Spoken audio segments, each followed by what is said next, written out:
La Coupe du Monde est le plus grand événement sportif de la planète. Des milliards de personnes interrompent leurs activités, réorganisent leur emploi du temps et parfois traversent le monde pour y participer. Mais voilà le truc. Malgré le bruit, la couverture médiatique et les discussions tous les 4 ans, certaines histoires de ce tournoi restent inconnues de la plupart des gens. Alors, avec la Coupe du Monde 2026 qui approche à grands pas et l'engouement qui monte déjà en flèche, découvrons 10 choses que vous ne saviez probablement pas sur le tournoi. Commençons par une question. Selon vous, comment les joueurs se préparent mentalement avant les grands matchs? Méditation, analyse vidéo, réunion d'équipe. Certains entraîneurs interdisent totalement à leurs joueurs d'avoir des relations sexuelles durant le tournoi. Oui, vous avez bien entendu. Au fil des années, plusieurs entraîneurs sont allés jusqu'à interdire à leurs équipes d'amener leurs femmes et petites amies à la compétition, croyant que toute activité romantique pourrait épuiser les joueurs physiquement ou mentalement. Aucune preuve scientifique n'indique un impact sur les performances, et l'histoire semble aller dans le même sens. Les équipes qui remportent la Coupe du Monde ne le font pas parce qu'elles ont évité leur partenaire pendant 6 semaines, mais cela n'a pas empêché certains entraîneurs d'imposer cette interdiction malgré tout. Fonctionnel ou pas, cela demeure l'une des décisions tactiques les plus étranges du football mondial. En parlant de choses que la plupart des gens ignorent, saviez-vous que la Coupe du Monde de 1930, la toute première organisée en Uruguay, est le seul tournoi de l'histoire à n'avoir eu aucune phase de qualification? Chaque nation affiliée à la FIFA recevait simplement une invitation. Pas de barrage, pas de qualification, pas de phase finale stressante, juste une lettre disant « Venez si vous le souhaitez ». Pourtant, de nombreuses équipes européennes ont refusé le voyage, jugeant la traversée en bateau de 2 semaines trop longue et trop chère.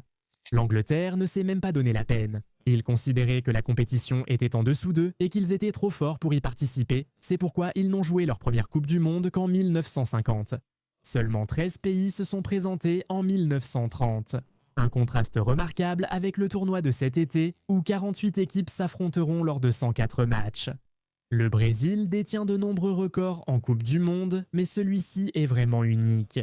Ils sont la seule nation de l'histoire à s'être qualifiée et à avoir participé à chaque Coupe du Monde depuis la toute première en 1930, soit les 22 éditions. Ni l'Allemagne, ni l'Italie, ni l'Argentine, seulement le Brésil. Ils ont également été le premier pays à confirmer leur qualification pour les éditions 2018 et 2022, et ce record se poursuit en 2026.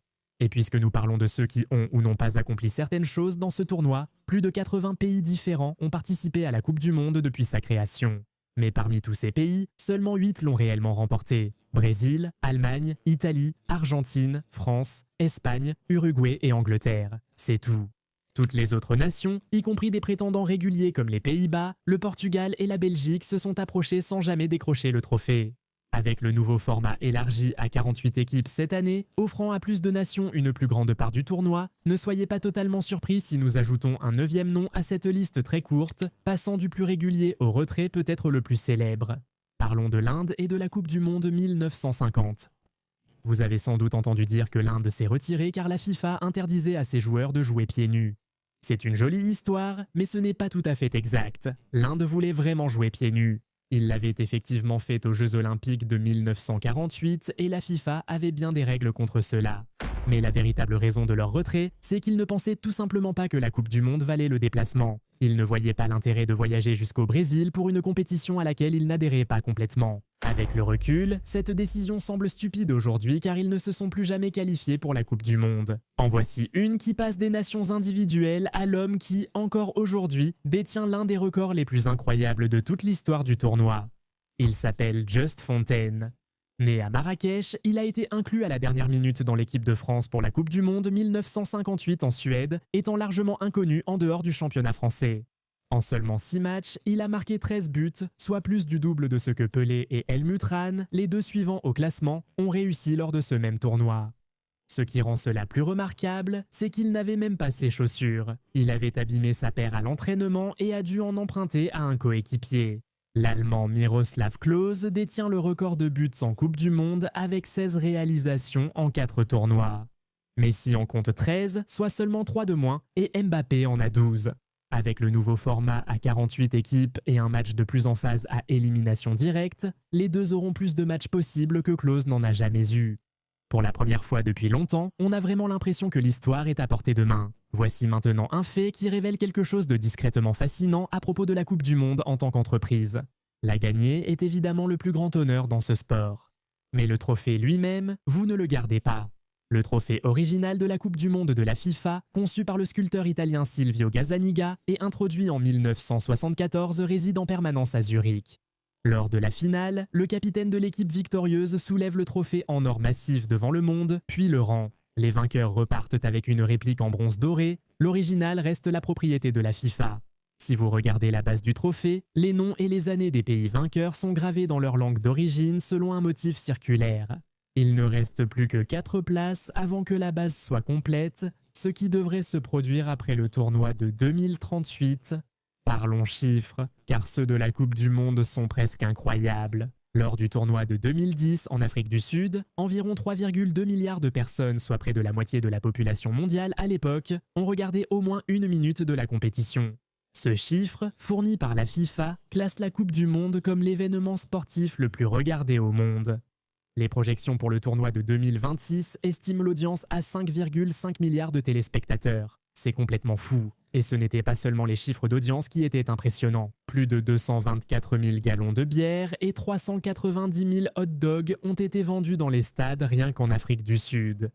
On peut seulement imaginer à quoi ressembleront ces chiffres cette année, sans les restrictions sur l'alcool qu'on a vues au Qatar, alors que les villes hôtes se préparent à ce qui pourrait être la plus grande fête sportive.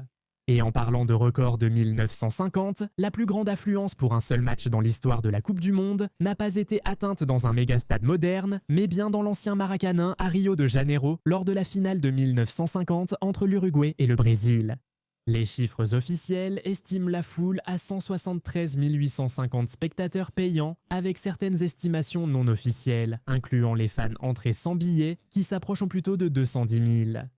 Pour vous donner une idée, le Maracanã rénové aujourd'hui n'accueille que 73 530 et une personne.